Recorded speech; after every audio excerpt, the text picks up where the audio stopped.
Did you know that you, yes, you matter? And completing the 2020 census matters to Decatur and Macon County. The 2020 census is critical for our community to receive the funding that we need for job training, better health care, our schools, and services such as food assistance and housing. It's super easy to complete and it only takes a few minutes to get done. Go to 2020census.gov and make your voice heard.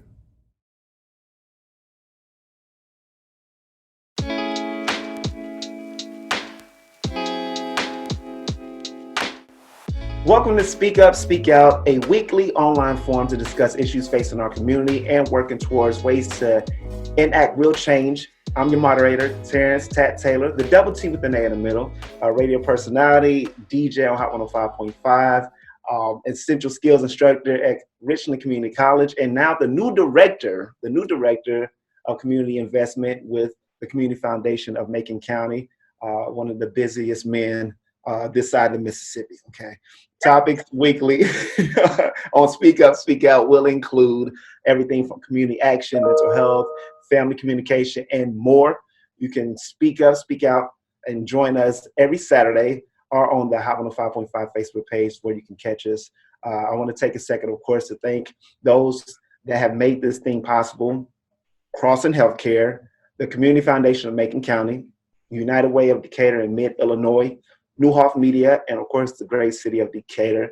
You, the audience, are invited to participate as well. You can speak up and speak out, submit questions to speakoutdecatur@gmail.com or online at hot1055.com or on my Facebook page. You can reach us so many ways. I want to introduce this week's panel.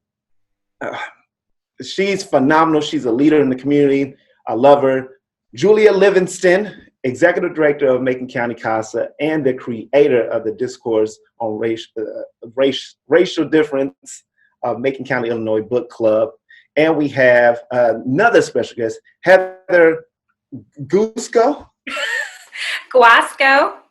I knew I was going to mess it up. I'm so sorry, Heather. I was over here practicing in my mind. I wrote it down.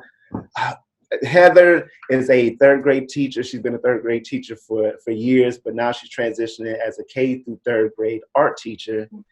And we're going to have a discussion topic. We're going to discuss the book club that I'm ashamed that I just found out about last week.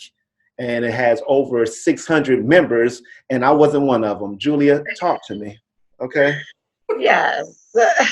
Let us know about the book club. How did it come about? What inspired you or made you like, hey, we have to come together and have a book club? Yeah, so, I think being a person of color who's lived as that for almost 40 years, raising children of color, conversations about race have been a part of my day-to-day life for all of life. My husband and I have lots of conversations as we have children who are 13, 7, and 6. We have had to have a lot of conversations both in preparations for racial experiences and unfortunately after the fact in repairing some emotions after some racial experiences. And I don't know that, the things that have been going on in current events in our country and in our community had the largest impact. I mean, for a while, I've wanted to open a larger conversation, but certainly as things started to happen and all of these emotions were going through my home and my, psyche, and I was just reading and seeing reactions and comments that people were having. It really resonates with me what Janelle Keck said in your last episode installment. If people know better, I really feel like they would do better. And so I think that education piece is just so vital and important. My education and background is in education. A lot of people actually don't know that in my first profession, I taught college English. And so it was a very natural response to say, okay, look, how can we educate people? I'm not a person who typically just complains. I don't really complain. I find problems and I see how I can be part of a solution. And so really creating the book club was just a very grassroots response on my part to see how I could help educate people so that they could know better and do better. That's fantastic. And this is something that we discussed when we talked last night. Um, we have the mantle of informing. You know, we use our platform to inform a lot of our white family members, allies, friends. They come to us with a lot of questions. And I think that the book club is a fantastic way to give them material to do their homework. And you hold a lot of people accountable as well. Yeah, we do. The group's been great, fantastic so far. I mean, I had high hopes. I did not have aspirations for 600 people. That was a huge surprise, but a wonderful surprise. You know, I felt like people were really reaching out and wanting to know. It wasn't that I was twisting anyone's arm. I just offered it, and then they came. And I am continually rejuvenated. I think Heather can attest to that in our group. You know, I do hold some accountabilities. I very quickly outlined a schedule and very quickly outlined a book list. It wasn't exhaustive. I said that at the very beginning. You know, we continue to offer new materials so that people who are craving more information can go and get that. And you know, we continue to encourage that as well. Continue to inform yourself so that you can create you know, very educated evaluations. Yes. Yeah, I think that's just a really important piece to the whole thing. And Heather, how did you get involved? Like, what made you like, oh yeah, I got to get a part of this book club so I can learn more, so I can do better? So for me, it was a combination of a lot of things. I've been teaching for more than 10 years now, and I am new to this area. I moved here from San Diego. Welcome. Thank you, about 7 years ago. And I have been lucky enough to teach in a lot of different diverse settings. And I think it's up to me as a teacher and as a community member to kind of just to learn about whatever community I'm joining or whatever type of student body that I'm working with. And I hadn't really found as many opportunities here as I would have liked. And so when Julia kind of opened up this discourse online, absolutely, it sounded like a great idea. And this is the moment, you know, I mean, this is the time that this needs to happen. Most definitely. What was some of the things that stood out with some of the books that you have read? So the first book that we read was called Race Manners by Bruce Jacobs. And it really tied in a lot of history that hadn't really been on my radar. So I was in high school during Katrina. I was in high school during September 11th. And so it was nice to go back as a more experienced, informed adult and kind of read about how complicated those issues were, how complicated things were when all of that was happening in the world, and kind of it was a little bit disappointing to see how we haven't really come as far as I kind of would have thought we had, hoped we had. So the book was written, you know, in the mid 2000s, and it felt like it would have been written last week. A lot of the chapters, yeah, still really apply today, and I've grown as a person. So you just kind of assume that the world has caught up, and then I'm reading it and we're still there. So Yeah, that is true. And Julie, you can chime on in whenever you want. Yeah, I felt like that first book was a really important one to start with. Like Heather said, I felt like, you know, so I guess I come at the book club in lots of different directions. I come as a community member. And although I left for college for, you know, 10 years, this is my home. You know, my husband and I are home, and we came back to raise our family here. So I come as a community member. I come as a parent. I come as an educator. And I also come as, you know, I have 3 of my own biological children, but as the executive director of CASA, I also have I have 300 other children who are definitely our, you know, organization's responsibility. And so I come as a person with all of those things. And so I'm tuned in, and I know that people don't know these things like Heather discussed, you know. Jacobs does bring in a lot of history. Each chapter deals with a different part of life. And he very much so addresses the white reader audience and the Black reader audience. And he is really providing you with information on how to come to terms, come to an understanding.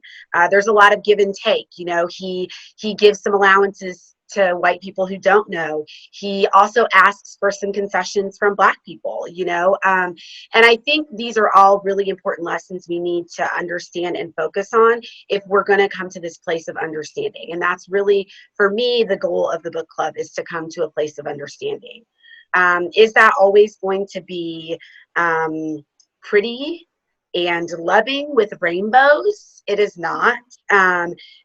Many difficult conversations have to be had, and I think everybody on both sides of any side of the spectrum, the color spectrum, has to be really comfortable and offering access to have those tough conversations.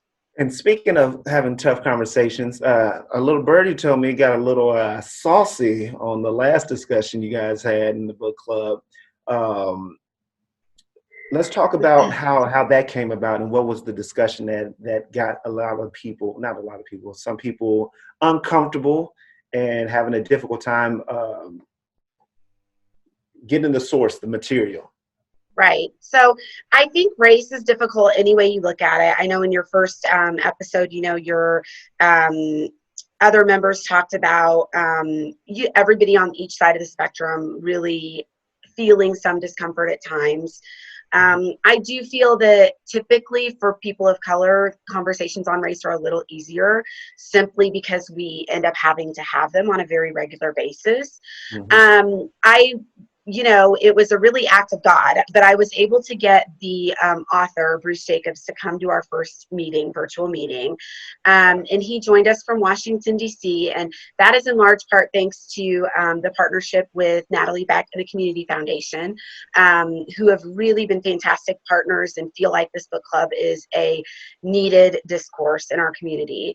In having conversations with Bruce leading up to the event, I felt it very important not to mute him in any way. I wanted him to be able to provide, I felt that as an author, he had the right to provide his thoughts and his experiences and his perceptions in whatever authentic way that he wanted to provide it. And so we did not discuss beforehand, exactly what he would be discussing. We talked about timing of the part of his discussion, and then the Q&A with the group.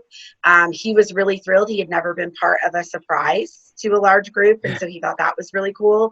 But in his conversations, he did talk a lot about politics, and we have to be naive to think that we could enter conversations about race in the United States and not talk about politics. And so, again, I think that's another aspect that as community members who are seeking change, if you are truly seeking change, you have to be willing to also enter the conversation of politics. Mm-hmm. Heather, I don't know, can you speak to, as an audience member? Yes. Yeah, with that. Yeah, how did you feel about that? Because this is, it's an important dialogue and discussion that you guys had. Like Julia said, as an audience member, how did you receive it? How did you take the conversation? So I definitely agree with Julia. There is just no way to talk about what's happening in our country right now without commenting on how it relates to the political climate, to where we're at in the length and tenure of this administration and kind of how everything has gone, to the messaging that we're receiving from different political groups. It's very hard to separate the two. So they are absolutely intertwined. They are absolutely connected, and politics is a huge part of this. I mean, that's very meaningful in this discussion, and it plays a huge role. So unfortunately, we're very divided right now in a lot of different ways, and one of them is politically. Bruce mentioned tribal politics. This is something that's a huge issue even in my family. We are two different groups. We are on either end of the spectrum, and I know that that's just a small piece of what many Americans are going through right now. Yeah, most definitely.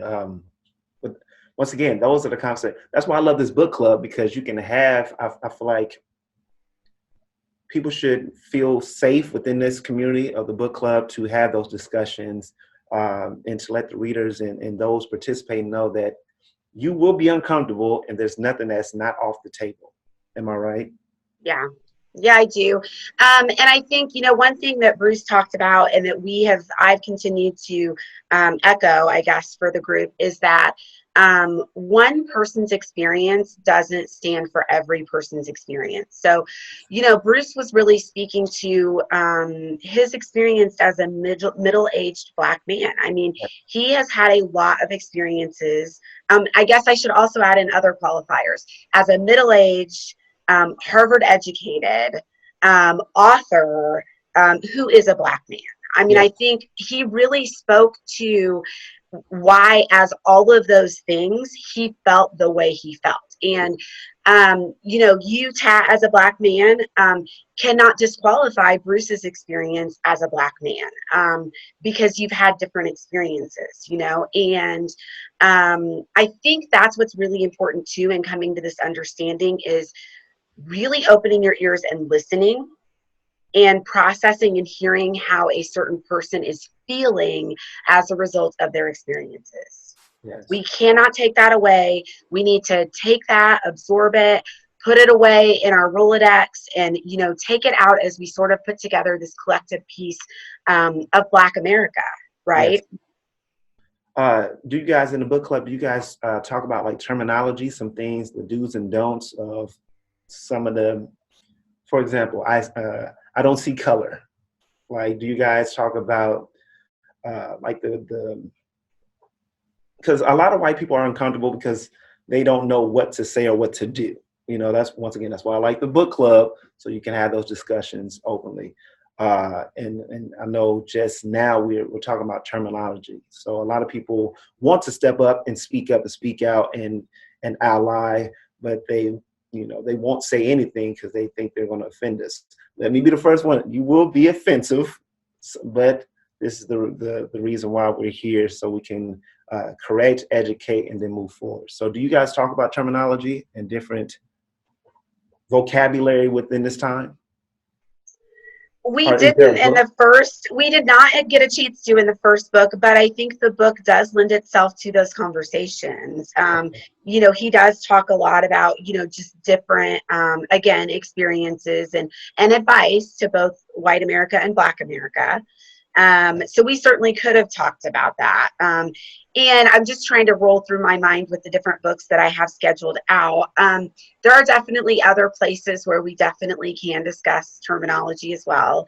That one you mentioned, not seeing color, is a very common sentiment, I feel like, that's expressed. And I think that people feel like if I say I don't see color or my kids don't see color, that, again, that is very like flowery and rainbowy, and to be honest, a little bit unrealistic. I personally think that as people of color, we're actually not asking you to not see color. We're asking you to see color. We're asking you to recognize it. We want you to see difference. That's important. We see difference. We have to. And then just respect that and educate on that. Right? So difference doesn't mean bad. And in that connotation of I don't see color, that's almost like saying color is bad. Yeah, most definitely. And it's negative, So, but again, you're right. Everybody's going to feel like they might be saying the wrong things. But again, I'd advocate for education. Oh yeah, that's what we advocate for. Especially in both our professions and all of our professions. Heather, what are you looking forward to sharing with your colleagues and other educators within Mount Zion? So I have to say that I'm really proud of my district. This past school year, back in November, we were lucky enough to have a workshop for district-wide. All faculty were involved, and it was led by Dr. Marcy Rocky from the University of Illinois, and it was about cultural inclusion and all of the effects that lead to a learning gap between different student populations. And it really was, it was really an eye-opener. It was a great conversation starter, and again, this was back in November. So at the time, it was very important, but now even more so. More so, yeah. So joining the book club through Facebook, through social media, it was really uplifting to see more and more educators getting involved. I recognized teachers I knew from Decatur, from Mount Zion, from surrounding districts, and other moms and dads. And that was great. It's awesome seeing how far it's really reached. Awesome. Now with the population in the book club, are they majority white or Black individuals? I would say it's probably 75 to 80% white. Okay. And that's great. That's fine. That's fantastic. There was never a goal for what that looked like. I think what that shows is that craving for education, Yes. and, for me, another goal of the book club is, again, I do have these children, both my own and our CASA children. And what I really need is for these adults, like Heather said, these teachers, these moms, these dads, to become educated so then that they can go home or to their profession and educate the children around them, so that, frankly, those children can make life easier for my children, and for our community's CASA children, for instance. That's how it's going to happen. It has to be addressed. You cannot just assume, for instance, for educators, you cannot assume that the education's happening at home. And for parents, you cannot assume that the children are learning it at school. And so everybody, I think, just needs to take their part in really figuring out what you can do. So, for me, it was the book club. During our first conversations, like Heather said, educators really spoke up in that first conversation. And a couple of things I kept hearing were, we don't have, or man, I wish we had. And I immediately posed, why don't you create? If you have found a gap, then you need to figure out how you personally can fill that gap. And I think that's each of our roles in the community. Tat, you have helped fill this gap and keep the conversation going in your show. I have, created a safe space to have more conversation in the book club. Hopefully the teachers find a way. Heather, there might be other school districts that are not creating whole district conversations. So maybe those teachers can go back and encourage and even recommend individuals to come speak, so that it can be an effort-wide, a district-wide effort. And that's what it takes. It takes us individually playing our part. A lot of times we get frustrated because we're like, we want to save the world or change it, but I'm just me. But no, you change your world. That's what you be the change that you want to see in the world. And this book club is so needed and important, especially right now. Just the education piece. That's what we talk about all the time, me and Julia, is the education. Like, if you don't know better, you can't do better.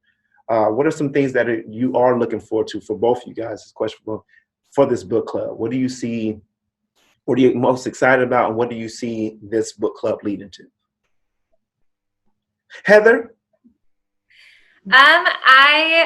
I'm meeting new people. Like I said, I'm getting to know a lot more community members. I'm kind of finding my place in this community, and that's really nice. The book club offers a level of grace, which I appreciate, because like you said, it's a process. We're all learning. I think the first step is showing up. That's really important, and you should feel comfortable and confident doing that. I really agree with the personal responsibility of education. I can't rely on my Black friends or my Black community members to come bring this to me. I need to go out and I need to seek it myself so that I can contribute more. That's on me. That's on us individually to really feel empowered and feel like we can make some kind of change, because absolutely, I'm with you on sitting there and feeling helpless and wanting to do something, wanting to set a good example for my own children. And this is something that seems so small. We're reading books, we're watching documentaries, we're having these discussions, but it's huge. 600 people is huge. That's great. And each of us walks into a classroom or a business, and we just carry that influence even further. And that can only be positive. Most definitely. And once again, that's part of being anti-racist, because nowadays it's not enough to just be educated and informed. Okay, I know about these things. Now I have to actively do my part to stomp out racism or injustice or oppression or inequality or non-inclusion, wherever it may be. Julia, same question. What are you most excited about for the book club?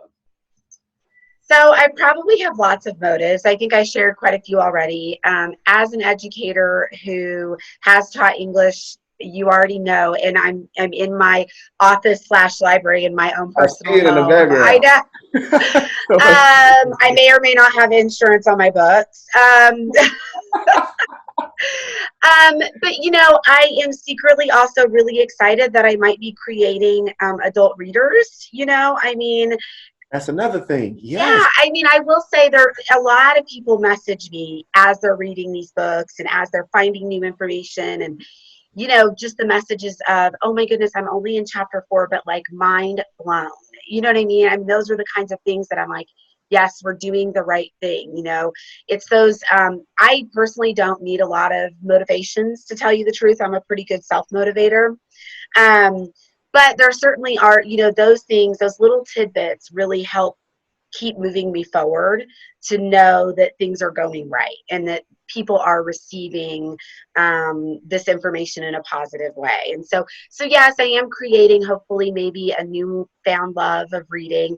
But I have to tell you, I was also very mindful in putting together the book list and the order of books and the scheduling. I know we all have 15 things to do throughout one single day. And I recognize that we don't all have the luxury of oodles of time just to sit and read. In the group, it's been great because as we've all been 600 people trying to access this individual text for reading, we have all shared together a lot of information and resources on how to access the books. So I will say a lot of people are becoming extremely familiar with their local libraries. Right. We do have a Decatur Public Library representative who's in the club and offers some like technical assistance with e-readers, for instance, that are offered, and they've been just extremely grateful. The bookstore owner of Novel Books downtown, she's been a huge help. Kim, she's been amazing in trying to access lots of these books for our book club members. But again, I think it's that education piece, that safe space, that encouragement. Sometimes, like Heather said, I want to do something. We're encouraging Heather and others to do something. Yeah. And I'm grateful that people are willing to absorb the information and take it back. That's an important piece as well, I think. Hey, I'd love to see this continue, as just a continued rolling conversation. People, of course, have brought it to my attention that I've neglected some books on the list. I might argue I didn't neglect, but rather I had to do choosing. And, which is why, again, in the group, we've been just throwing tons of other resources, other documentaries and movies, books for your children and your teens. That's important. Yeah, so that you can be educated, but you can educate others around you too. I love it. You're doing a fantastic job. This is what's needed. We love, as a Black man, as a Black individual, to have white people come up to me and want to know the actual history and get educated. It gives me energy. Like, I don't get tired of informing anyone who wants to know. And some of the things that I would share, like with Juneteenth that just passed over last Friday, for my white family and friends and allies to be like, I've never heard of Juneteenth. To be educated on that it does give some more energy. As an educator, we love to learn and we love to teach. Absolutely. Yeah, it's new life, for people to say that. And I think we had a post in our group for Juneteenth, and we had group members comment that they had no idea. They really loved learning in those posts that we created. And, that's energizing to see a middle-aged person say they were grateful for the new information. Yes, and that's how we get closer. Education is the key. Once we are informed, like you said, when you learn better, when you know better, you do better. And that's definitely what we are able to do. And before I let you guys go, you guys are the perfect example of do what you can within your lane. For all of those who are listening, you can contribute. You may not contribute the way Tat or the way Julia or the way Heather is contributing to the cause and just to make the world a better place for our kids and for ourselves. But you can play a part of whatever it is that you are passionate about. So I'm proud of you, Julia, for, being a problem solver. You've seen it, book club, bam, made it happen. Over 600 people ready to read, okay? Yes, ready to read. Yeah, so that's fantastic. Thank you guys for joining me. I appreciate you guys. This has been Speak Up, Speak Out. I want to thank the panel again, Julia Livingston. You're fantastic. Continue to do what you do. I can't wait to pick up a book. I'm not a big reader, I'm going to be honest. But we've got a documentary coming that we'll be watching. Hey, so I love documentaries. Join in on that one. I will watch the documentary. Okay. I'll read a book too. I need to pick up some books. Yeah. And Heather, thank you for joining me. Thank you for having me. Yeah. Thank you. Yes. Continue to spread the message and get people involved and do what you can within your classroom and in your school. That's how we fight the good fight. And remember, you can catch Speak Up and Speak Out every Saturday at noon on our Hot 105.5 Facebook page. And you can also join the conversation anytime. You can email your questions, thoughts, topics to speakoutdecatur@gmail.com. Message me on my Facebook page, on our Hot 105.5 Facebook page as well. Thank you to our sponsors again, Crossing Healthcare, the Community Foundation of Macon County, which I'm now the new Director of Community Investment, United Way of Decatur and Mid-Illinois, Newhoff Media, and of course, my great city of Decatur. And last thing before I go, please speak up and continue to speak out and get counted. The census is critical, okay, for our community to receive the funding that we need from everything from job training to better schools, better health care, important services like food distribution and housing assistance as well. So make sure you take the time out to take the census. It takes like 4 minutes to complete 9 easy questions. Go to 2020census.gov and be heard today. Thank you guys for being on the show. I appreciate you.